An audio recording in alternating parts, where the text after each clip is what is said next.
प्यारे साथियों नमस्कार। स्वागत है आप सभी लोगों का आपके प्यारा सा स्टडी प्लेटफॉर्म पे। मैं आशा करता हूं कि आप सभी लोग बहुत अच्छे होंगे और आपकी तैयारी अच्छी चल रही होगी। परंतु अभी जो वक्त है, जुलाई का महीना स्टार्ट हो रहा है और काफी बच्चे तनाव में होंगे कि कोई एक ऐसा इंस्ट्रक्शंस मिल जाए, अच्छे आइडियाज मिल जाए सेल्फ स्टडी करने का कि हमें किन किन बातों पे फोकस करना चाहिए और कैसे पढ़ाई करना चाहिए अभी से, ताकि हम अपने बोर्ड एग्जाम के परीक्षा में, जब भी हमारा 2025 में बोर्ड परीक्षा होगा, तो हम बेहतर प्रेजेंटेशन कर पाए। हमारे अंदर ये कसक ना हो कि हमने बेहतर नहीं किया। तो बेहतर करने के कुछ टिप्स आप जरूर खोज रहे होंगे, ढूंढ रहे होंगे, तलाश रहे होंगे। लेकिन साथियों, मैं आपको 2025 बोर्ड एग्जाम में बेहतर तरीके से पढ़ाई करने के लिए मैं अपने 10-12 सालों का अनुभव आपके साथ रखने वाला हूं। आपको बहुत अच्छे से समझाऊंगा कि अभी से किन किन बातों को फोकस करना चाहिए, क्या करना चाहिए और क्या नहीं करना चाहिए। और सिर्फ पढ़ाई मतलब सिर्फ पढ़ने से ही अगर आप कोई मतलब वो होता है ना कि सिर्फ पढ़ते रहो पढ़ते रहो पढ़ते रहो, नहीं। देखिए, मेहनत सब कोई करता है। एक मजदूर से ज्यादा हार्डवर्क इस दुनिया में मुझे नहीं लगता है कोई करता होगा। जो प्रतिदिन सड़कों पे पत्थर तोड़ता हो, खेतों में हल खींच रहा हो, ये प्रतिदिन बहुत मेहनत करते हैं लोग। इनसे ज्यादा कोई मेहनत नहीं करता होगा एक मेहनत के नाम पे अगर हम बात करें तो। लेकिन अभी जैसे सक्सेस की बात करी जाए तो उसमें स्मार्ट वर्क भी होना बहुत जरूरी है। हार्डवर्क के साथ स्मार्ट वर्क, कैसे आपको स्मार्टली प्ले करना है इस गेम में, पूरी जर्नी में कैसे आपको स्मार्ट तरीके से पढ़ाई करना है, कहां पे किन चीजों पर ध्यान रखना है, ये सारी चीजें मैं आज के सेशन में आप लोगों को बताऊंगा। साथियों, मेरा नाम है अनुसर, आप मुझे अनुसर के नाम से ही जानते हैं और आप सबका प्यार स्नेह बराबर मिलता रहता है। काफी बच्चों की डिमांड थी कि सर एक अब वीडियोस आपके द्वारा भी हम लोग चाहते हैं कि किस प्रकार से हम स्टडी करें, अभी से कैसे टाइम टेबल मैनेज करें। मैं आप लोगों को बहुत अच्छी अच्छी चीजें, एक टाइम टेबल भी आपको देने वाला हूं इस वीडियो में। अंत तक देख लीजिएगा तो शायद आप इस स्ट्रेस से हमेशा हमेशा के लिए मुक्ति पा लीजिएगा कि अभी से हमें कैसे पढ़ाई करना चाहिए। तो स्टार्ट करते हैं। मैं आपको बताते चलूं कि हमारा लक्ष्य है 2025 एग्जाम। हमारा लक्ष्य है 2025 बोर्ड एग्जाम में बेहतर करना, बेहतर करना। अब देखिए, सब कोई ये टारगेट करता है कि भाई हमें 90% आ जाए, टॉपर बन जाऊं मैं। सब कोई चाहता है, एफर्ट बिल्कुल लगाना चाहिए। हर व्यक्ति को अपने तरफ से एक बड़ा लक्ष्य रखना चाहिए। लक्ष्य बड़ा होगा तो बड़े लक्ष्य के हिसाब से बड़ा एफर्ट लगेगा, उसी हिसाब से मेहनत करेंगे, उसी हिसाब से समर्पण रहेगा। तो कहीं पे भी गिरेंगे ना तो गिरते गिरते एक अच्छी जगह पे आके सेट हो जाएंगे। अगर 90% का विजन लेकर के हम अगर लड़ाई में उतर गए हैं तो निश्चित रूप से हम एक अच्छे जगह पे आके सेट हो जाएंगे। 88%, 85% ऐसे जगह पे भी आ सकते हो। कोई टॉपर का अगर टारगेट लेकर चल रहा है स्टेट टॉपर बनने का, तो वो एकदम डेफिनेटली बन सकता है। बस विजन बड़ा जरूर होना चाहिए। सिर्फ फर्स्ट डिवीजन के लिए मत पढ़ो, सिर्फ सेकंड डिवीजन के लिए मत पढ़ो। और मैं तो इवन ये भी कहता हूं कि आप नॉलेज के लिए पढ़ाई करो। आज का दौर, प्यारे बच्चों, आज का जो दौर है वो ये दौर है कि आपके पास नॉलेज कितना है ये मैटर करता है। और ये मैटर तब करता है जब आप इंटर के बाद की जर्नी में प्रवेश करते हैं तब। अभी शायद आप इस बात का ध्यान नहीं देते हैं, आप उन चीजों के पीछे भागते हैं जहां से सिर्फ वही मिल जाए जो परीक्षा में आए। ये मुश्किल है। इंटर तक तो मान लीजिए कि ये हो भी जाता है, परंतु उसके बाद कैसे कर पाइएगा, उसके लिए जरूरी है चीजों को समझना। आइए मैं आपको बताता हूं एक एक पॉइंट कि आपको कैसे क्या क्या ध्यान रखना है। हमारा विजन क्लियर है। सबसे पहला, एक हमारे पास स्टडी प्लान होना चाहिए कि हमें करना क्या है। और स्टडी प्लान में आपको पता है कि हमें पढ़ाई करना है, हमें स्टडी करना है, हमें स्टडी करना है, सेल्फ स्टडी करना पड़ेगा।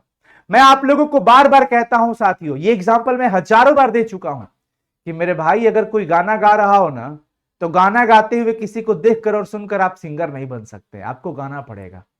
कोई क्रिकेट खेल रहा है ना, तो देख करके आप क्रिकेटर नहीं बन सकते हैं। उसी प्रकार से सिर्फ क्लास जा करके, सिर्फ ऑनलाइन क्लासेस करके, ऑफलाइन कोचिंग करके, सिर्फ उससे आप टॉपर नहीं बन सकते हैं। उससे आपके अंदर अच्छा कॉन्सेप्ट बिल्ड नहीं हो सकता। वो तब होगा जब कलम की लड़ाई लड़ोगे, यानी सेल्फ स्टडी में उतरोगे। सेल्फ स्टडी करना पड़ेगा। तो आपको सबसे पहले एक स्टडी प्लान क्रिएट करना होगा और मंथली गोल सेट करो अभी से। जुलाई है, अगस्त, सितंबर, अक्टूबर, नवंबर, दिसंबर, जनवरी तक का पूरा एक मंथली गोल सेट करो कि एक मंथ में हमें कितने चैप्टर खत्म करने हैं, एक मंथ में कितने चैप्टर खत्म करने हैं, और डेली का शेड्यूल बना लो, डेली का एक टाइम टेबल बना लो। हम आपको ओवरऑल टाइम टेबल देंगे, परंतु अगर आप टाइम टेबल बेहतर तरीके से बनाएंगे, वो आपका अपना अनुभव रहेगा कि आप किस टाइम पे फ्री हैं, कब क्या करते हैं, वो बहुत जरूरी होगा। भाई एलोकेट करो कि भाई एक टाइम स्लॉट स्पेशल होना चाहिए, अलग अलग विषय का अलग अलग टाइम टेबल, अलग अलग विषय का अलग अलग टाइम टेबल। एक टाइम में एक विषय ही पढ़ेंगे, एक टाइम में एक विषय ही पढ़ेंगे, और ध्यान रहे कंटिन्यू बहुत ज्यादा नहीं पढ़ना है, बीच में ब्रेक बहुत जरूरी है, इंक्लूडिंग ब्रेक्स, यानी ब्रेक बहुत जरूरी है, 10 मिनट का, 15 मिनट का, 5 मिनट का गैप बहुत जरूरी होना चाहिए। 30 से 35 मिनट, 40 मिनट लगातार पढ़ो, फिर 10 मिनट का गैप ले लो, फिर 40-45 मिनट पढ़ो, फिर 10 मिनट का गैप ले लो। ये इफेक्टिव स्टडी कहलाता है, ये बहुत प्रभावशाली होगा। लगातार नहीं बैठना है, सिर्फ लगातार बैठ के पढ़ाई नहीं करना है। इसलिए इन बातों को ध्यान रखें। पहले स्टडी प्लान, अगर ये हमारा प्लान सेट है, हमारा विजन क्लियर है कि हाँ हमारा इस मंथ में फिजिक्स में ये कंप्लीट करना है, केमिस्ट्री में ये कंप्लीट करना है, बायो में ये कंप्लीट करना है, हिस्ट्री में ये करना है, ज्योग्राफी में ये करना है, अकाउंट सब्जेक्ट में ये करना है, तमाम जो भी आपका सब्जेक्ट है, चाहे आप क्लास 10th के विद्यार्थी हो, क्लास 12th के स्टूडेंट हो, किसी भी कक्षा के विद्यार्थी हैं। दूसरा चीज, जब ये हो जाता है तो उसके बाद आपको अपना सिलेबस अंडरस्टैंड करना बहुत जरूरी है। सिलेबस, जैसे आपने अपना टॉपिक सिलेबस को तो आपको पता है कि भाई हमारे बिहार बोर्ड की परीक्षा में फिजिक्स के अंदर कौन कौन से चैप्टर पढ़ने हैं, कौन कौन से टॉपिक पढ़ने हैं, वो बहुत जरूरी है। और आइडेंटिफाई करो, ये पता करो कि किस चैप्टर से कितने मार्क्स के क्वेश्चन पूछे जाते हैं, ये पता होना बहुत जरूरी होता है, क्योंकि उसके हिसाब से एफर्ट लगता है। अगर किसी चैप्टर से ज्यादा मार्क्स के क्वेश्चन पूछे जाते हैं तो उस चैप्टर पे हमारा फोकस कुछ ज्यादा ही रहेगा।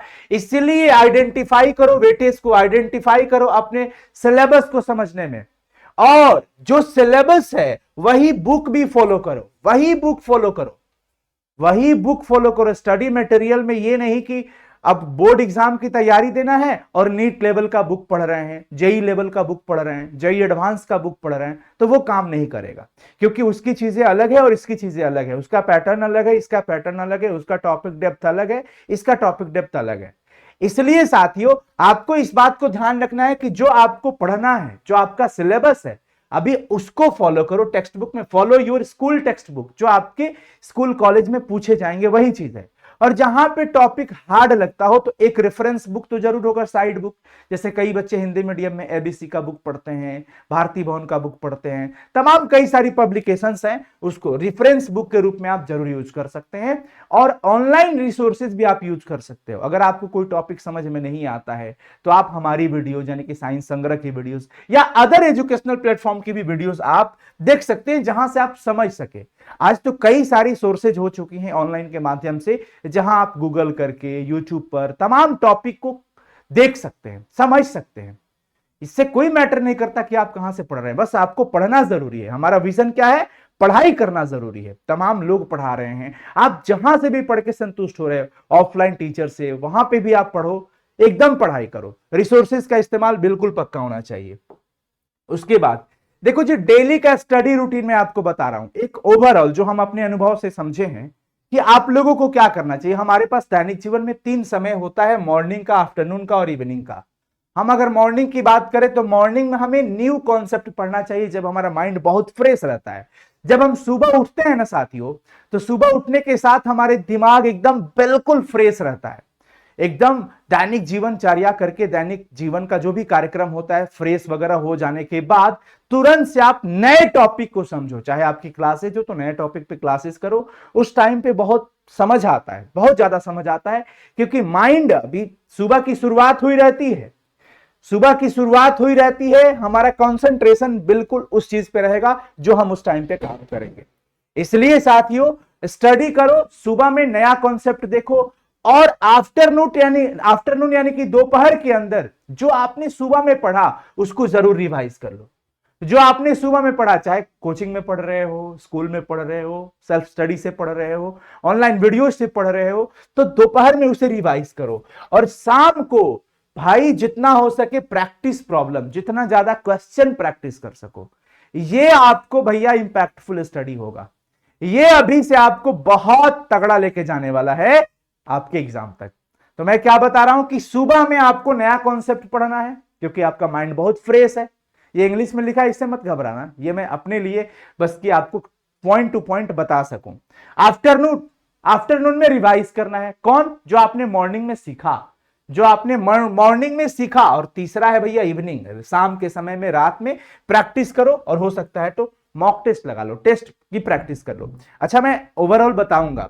ये अभी एक चीज समझ में आ रही हो तो नोट भी करते चलना। अगली बात, सब कुछ करना बहुत जरूरी है। अगर मैं एक अच्छा शिक्षक हूं तो मुझे प्रतिदिन पढ़ाना पड़ेगा, मुझे प्रतिदिन पढ़ाना होगा, प्रतिदिन अभ्यास करना होगा, नहीं तो मैं पढ़ाने की शैली भूल सकता हूं।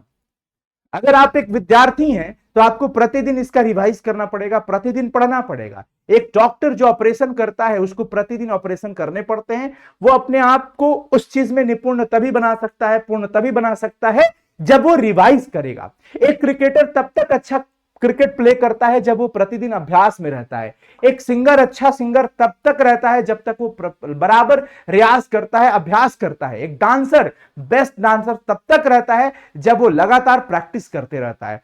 तो स्टूडेंट, आप आइडियल स्टूडेंट तब होंगे जब आप प्रतिदिन अपने टॉपिक को, जो भी आप सीख रहे हो, जो भी आप सीख रहे हो मेरे दोस्त, उसको बराबर रिवाइज करो, क्योंकि हम इसको इग्नोर नहीं कर सकते, हम इसे इग्नोर नहीं कर सकते हैं। अब प्रैक्टिस रेगुलरली में क्या क्या कर सकते हैं?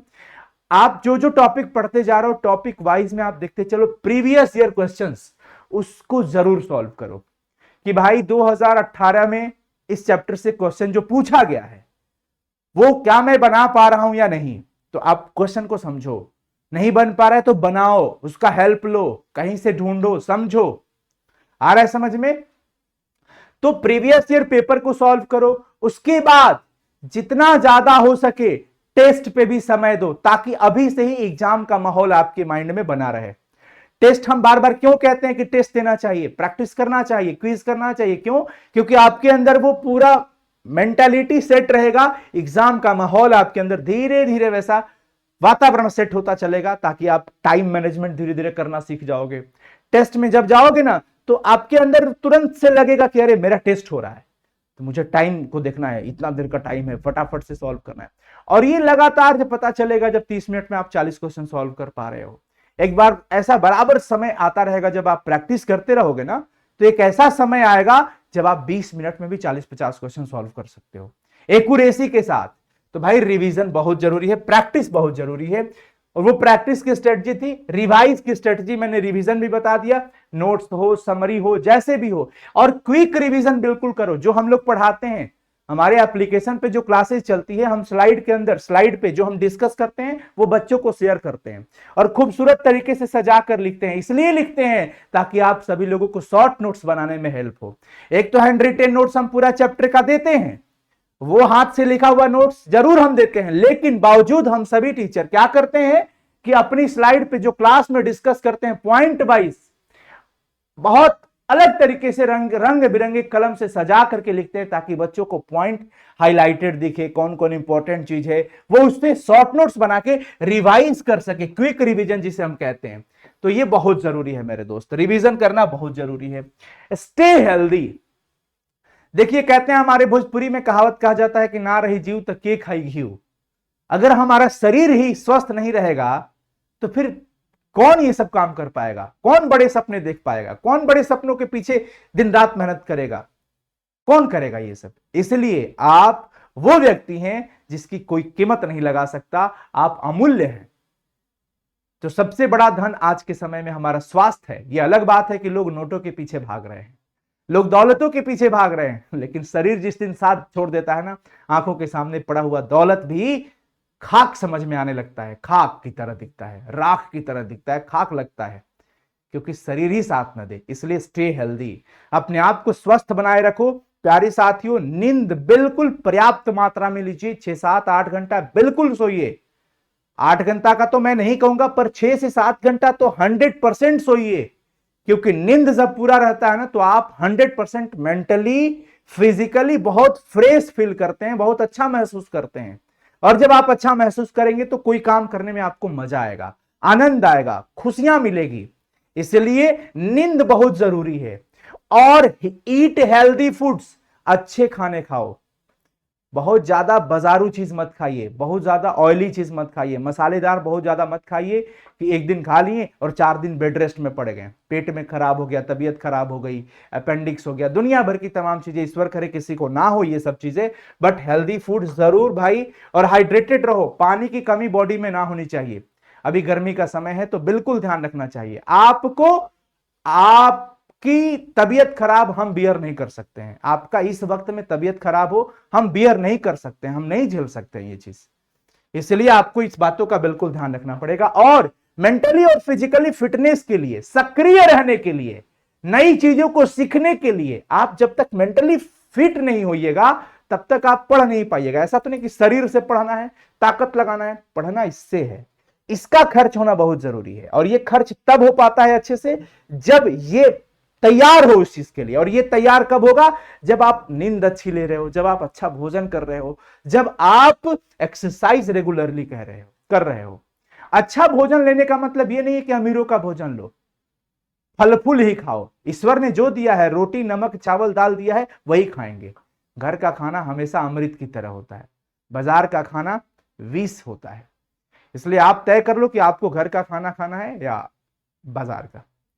जो है, जितना है उतना खाओ, जितना ईश्वर ने दिया है। नमक रोटी ही है, आनंद पूर्वक खुशी से खाओ। विधाता ने जो दिया, जो थाली में सामने मां परोस के दे रही है, उसको खुशी खुशी खाओ।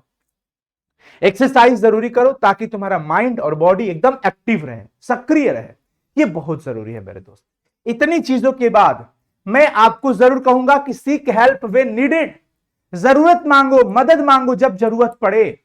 जब ऐसा लगे कि कोई टॉपिक हमारा फंस गया तो बिल्कुल टीचर से पूछने में हेजिटेट मत होइए, घबराइए मत। अपने दोस्तों से, साथियों से, बड़े भाई बड़ी दीदी, बगल का कोई पड़ोसी हो जो सीनियर हो तो तुरंत उसके पास क्वेश्चन लेके पहुंच जाओ कि भैया ये देखिए ना, ये 2020 में पूछा हुआ सवाल है और ये मेरे से आ नहीं रहा है, आप प्लीज थोड़ा हेल्प कर दीजिए, सर थोड़ा प्लीज हेल्प कर दीजिए। इसमें मत घबराइए। आपको प्यास लगी है, प्यासा कुआं के पास जाता है, कुआं आपके पास चल के नहीं आएगा मेरे दोस्त। इस बात को बहुत गहराई से मैं आपको समझा रहा हूं, ध्यान रखें। तो हेजिटेट मत होइए। अपने टीचर से और अपने जो भी करीबी दोस्त हैं, मित्र हैं, साथी हैं, ग्रुप डिस्कशन ज्वाइन करो ताकि उससे चर्चाएं होती है। आपके अंदर वो एक कैपेबिलिटी आती है कि आप किसी को कुछ समझा पा रहे हो। और जो किसी चीज को समझाने में सक्षम होता है वो उसे भूलता बहुत कम है, लिखने की क्षमता बहुत जल्दी आ जाती है। इसलिए प्रैक्टिस रेगुलरली लिखने का हो, रिवाइज करने का हो। स्टे हेल्दी बहुत जरूरी है, स्वस्थ रहिए क्योंकि ये बहुत मैटर करेगा। और मैं अब आप लोगों को आपके एक हिसाब से मंडे टू फ्राइडे का एक टाइम टेबल प्रोवाइड कर रहा हूं। हो सकता है कि आप अपने हिसाब से इसे चेंज कर लें, और वेरिएबल है, चेंज किया जा सकता है, आप अपने हिसाब से सेट करें। देखिए हमारा मानना ऐसा है कि आप मॉर्निंग में 6 से 7 मॉर्निंग एक्सरसाइज और ब्रेकफास्ट कर लो। सुबह में उठ करके मॉर्निंग एक्सरसाइज वगैरह कर लो। मैं ये नहीं कहूंगा कि आप 4 बजे ही उठ के पढ़ो, क्योंकि अगर आप रात को स्टडी करते हो तो रात को पढ़ो ना, सुबह में, लेकिन नींद जरूर पूरा होना चाहिए। मैं ये भी नहीं कहूंगा कि सुबह 6 बजे से ही पढ़ना स्टार्ट करो। अगर आप 5 बजे उठते हैं तो 5 बजे उठ जाइए। मैं एक ओवरऑल एक समय सारणी आपके लिए दे रहा हूं जो ज्यादा से ज्यादा बच्चों पे सेट हो सके। मैं ये नहीं कहूंगा कि आप एग्जाम की तैयारी कर रहे हैं तो सुबह 3 बजे उठना बहुत जरूरी है, रात को 9 बजे सोना बहुत जरूरी है। अरे नहीं भाई, आपको रात में अच्छा लगता है पढ़ना, आपके घर का माहौल रात को अच्छा रहता है तो आप रात को पढ़िए ना। दिन में अच्छा रहता है, दिन को पढ़िए, इसमें कोई बुराई नहीं है। लेकिन ज्यादा से ज्यादा प्रयास ये करना चाहिए कि मॉर्निंग टेक के टाइम में ज्यादा आप सोइए मत, समय से उठ जाएं तो बेटर होगा। क्योंकि उस समय का एनवायरमेंट, उस समय का जो नेचर होता है ना, बड़ा अलग लेवल का होता है, मस्त होता है, बिंदास होता है। आप कॉन्सेंट्रेट होइएगा। अगर आप रात को बहुत लेट नाइट सोते हो और सुबह 9-10 बजे उठते हो तो पता चलेगा तुम्हारे उठते उठते दुनिया इतनी चंचल हो चुकी है कि हर जगह आवाज, शोरगुल, बेचैनी सब कुछ दिखेगा। और आप जैसे उठिएगा तो आपको भी लोग बेचैन कर देंगे। 9 बजे सो के उठ रहा है, जल्दी उठ के ब्रश करो, जल्दी उठ के नाश्ता करो, मतलब तुरंत से बेचैनी आ जाएगी शरीर के अंदर, आप शांत भी महसूस नहीं कर पाइएगा। इसलिए कोशिश करिए कि आप मॉर्निंग टाइम में समय से उठ जाएं, बाकी आपके ऊपर है।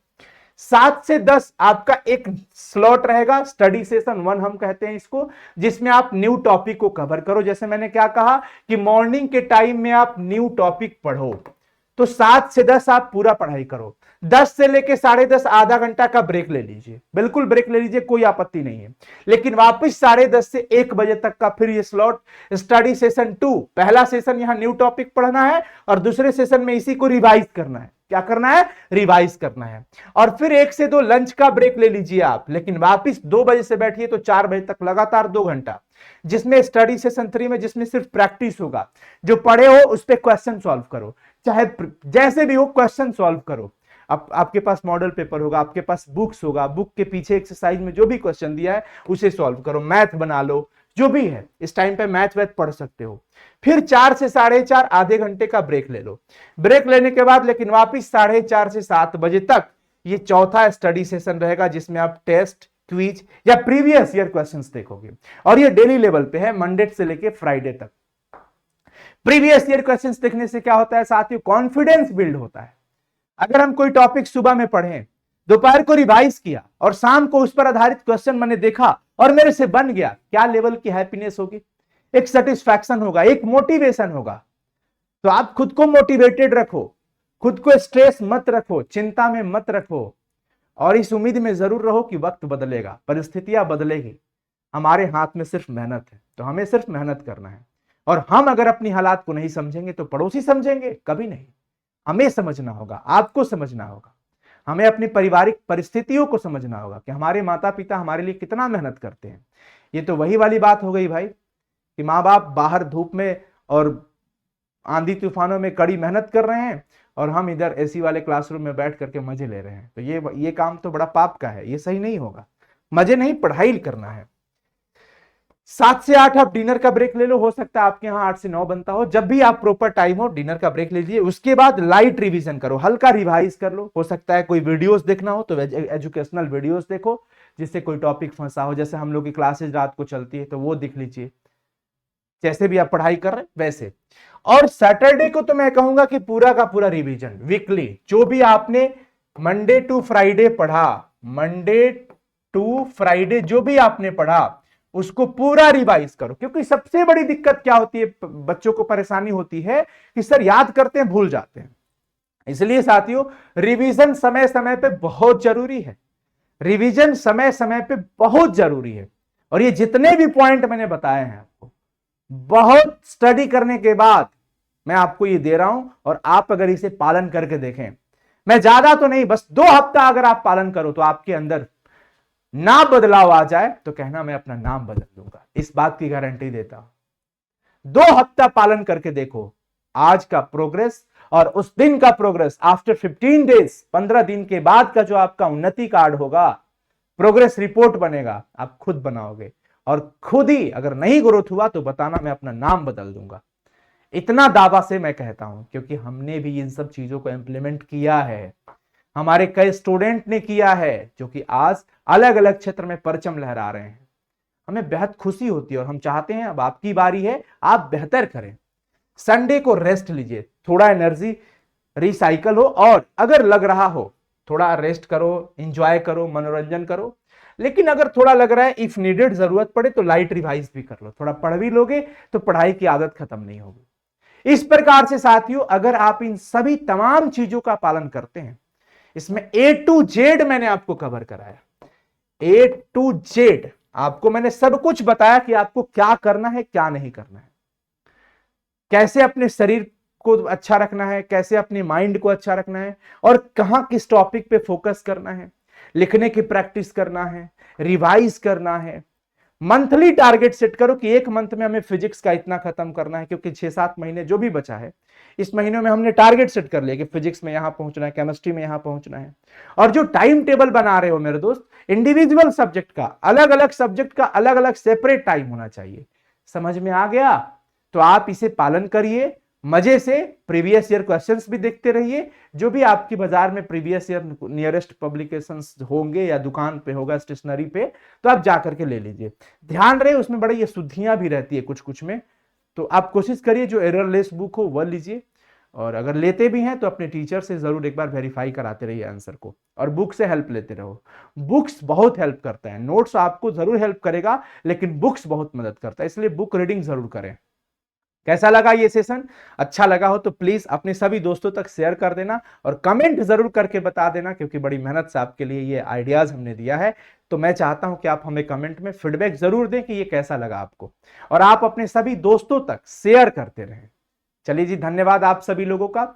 अगर आप इस वक्त मतलब थोड़ा परेशान हो रहे हैं बैचेस को लेकर के, तो आप हमारे बैच भी ज्वाइन कर सकते हैं। हमारी साइंस संग्रह एप्लीकेशन है जो प्ले स्टोर पे है, आप वहां से ले सकते हैं। और किसी भी तरह की दिक्कत हो, अगर हमारी टीम से किसी तरह की आप हेल्प चाहते हैं और अगर हम हेल्प करने में सक्षम हुए तो जरूर हम आपको हेल्प कर सकते हैं। 9155181020 हमारा ये हेल्पलाइन नंबर है, ये आप अपने फोन में सेव रख सकते हैं। कोई दिक्कत हो कॉल कर सकते हो। बैचेस में ज्वाइन होना है तो उसमें भी ज्वाइन हो सकते हैं। अच्छे स्टडी मटेरियल है, तमाम बिहार के बच्चे पढ़ाई कर रहे हैं, आप भी पढ़ाई करके अपनी तैयारी को बेहतर कर सकते हैं। छूटेगा कुछ भी नहीं, चैप्टर 1 से सब कुछ मिलेगा। चैप्टर 1 से नोट्स मिलेंगे, चैप्टर 1 से टेस्ट मिलेंगे। धड़ाधड़ लगाते रहो, धड़ाधड़ लगाते रहो जितना लगाना है। थैंक यू सो मच साथियों, इंतजार रहेगा आप सभी लोगों का कमेंट का। All the best, love you, bye bye. और इसे पालन करो और बताओ ये हमारा चैलेंज आप एक्सेप्ट कर रहे हो या नहीं। अगर चैलेंज एक्सेप्ट है 15 दिनों का तो पालन करिए इसे।